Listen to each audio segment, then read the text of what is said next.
Hi, welcome back to my channel. This is Gina from Her Cosmic Crown, and today we are going to talk about the role of the moon in our astrological charts and how it relates to feminine energy.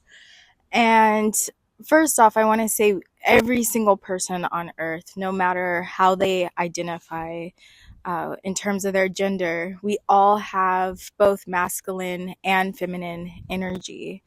We have all of that. We possess all the, both energies within us. The sun corresponds to the masculine energy in our charts, and the moon, our feminine energy.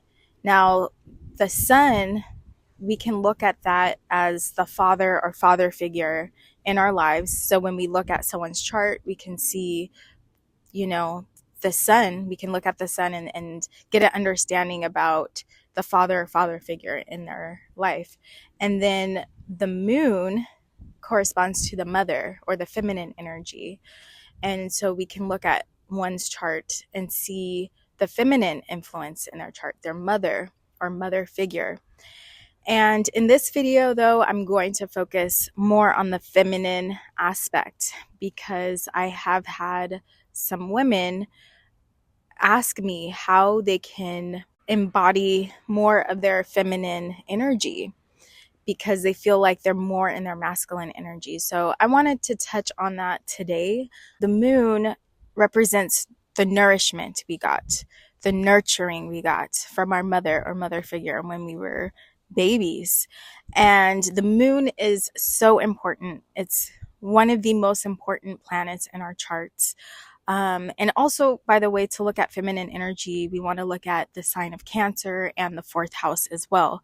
But today I'm going to focus on the moon.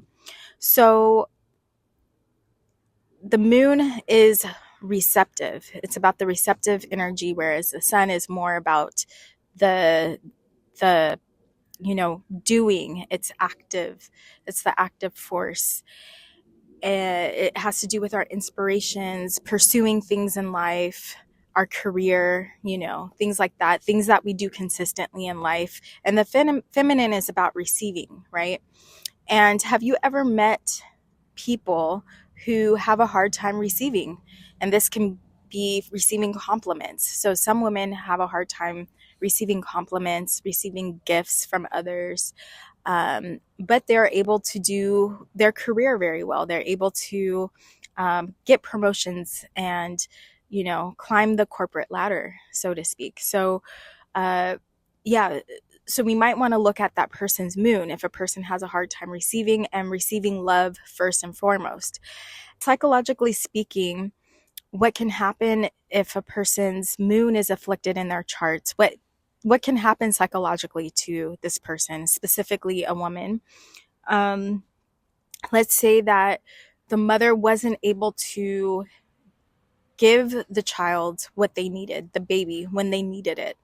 So let's say the baby needed their diapers changed or they were hungry, and maybe the mother wasn't able to do that at the right time or do it instantly, be able to feed the baby because maybe she was stressed, or maybe she had the baby under someone else's care because she was working, or whatever the case may be. Some mothers are abused when they have a baby, or they're on substances where they're not able to focus on the child completely and give the child what they need, to give the child nourishment and comfort and love. So what that can do, psychologically speaking, to a person who doesn't get all the love and nourishment, they may feel like, I didn't get what I needed when I needed it. I didn't get the bottle. I didn't get the milk. I didn't get the kisses on my forehead. So I have to do it on my own. So some people, in particular women or people who identify more with the feminine energy, the moon is really, really important for those people. And a person may have to rely on their masculine energy because they weren't able to get their feminine needs met. So they're thinking, okay, well, I can't get that need that I want, or I'm not able to receive everything I want. I'm not able to be happy. So I'm going to use my masculine side. I'm going to, you know, uh, get a job, make lots of money. I'm going to follow my inspirations, which there's nothing wrong about that in and of itself, to follow our pursuits, because like I said, we have both masculine and feminine energies, and we need to survive in this world. And so we need to be able to make money in this world in order to survive and things like that. So I'm not saying that we don't need to use our masculine energies, but what I am saying is that it's important to recognize the energies and be able to use them when we need to. And so unfortunately, we have people who identify more with the feminine energies relying more on their masculine energies and not being able to be in touch with their feminine side. So another thing that the moon represents, it represents our intuition.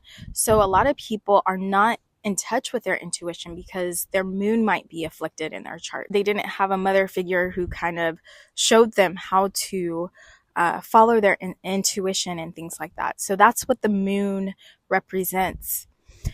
So following one's intuition is extremely important. It's connected to the feminine energy. So, for example, we can see this in relationships, right? And maybe a person is on a date with someone and they feel inside that this person isn't good for them or isn't a good fit for them, but on paper they're really good, right? They have a car, they have a job, they have a house, whatever the case may be. They're good looking. And a lot of people follow just the physical appearances. They follow, what makes, their boop, boop, tingle, and not follow their intuition. And they're going off what they think, might be a good fit, but not following their intuition. So by not following our intuition, we can get into trouble a lot of times. And do we oftentimes go in retrospect, I knew that person wasn't right for me, or I knew I shouldn't have bought that car. I should have gone with this other car, or I knew I shouldn't have gone to that party, right? It's because we're not following our intuition. We second guess our intuition. We doubt our intuition. So being in touch with our feminine side is essential when it comes to, embracing our feminine energy. And so far I've talked about being receptive. So being receptive, is also important because we're receiving energy, we're receiving love. And so when it comes to relationships, oftentimes we see someone who is more identified with their feminine side going out and seeking and pursuing relationships when we should be kind of being receptive, okay? And being receptive to love and using our intuition as our inner guidance in terms of choosing who might be the right fit for us or the right person. And it can be very confusing. It can be very confusing, I must admit, because our intuition saying this is a good person, but maybe on paper they don't have the best job, they don't have the most money, maybe they aren't the most good looking, but they're a solid person. But maybe because we're so focused on the exterior, if we're focused just on the exterior things, we're missing the inner stuff. So we might choose someone who's unstable, and then we have unstable outcomes. So we're choosing the masculine energies who are maybe the bad boys, or maybe someone who's very exciting, but they don't provide us a lot of stability. And maybe they talk a good game, but that's all they have, and they don't have much else to give. So they rely on their charm. So using our inner knowing is important, getting in touch with that. And how do we do that? Because it's so easy to say, oh yeah, get in touch with your inner knowing.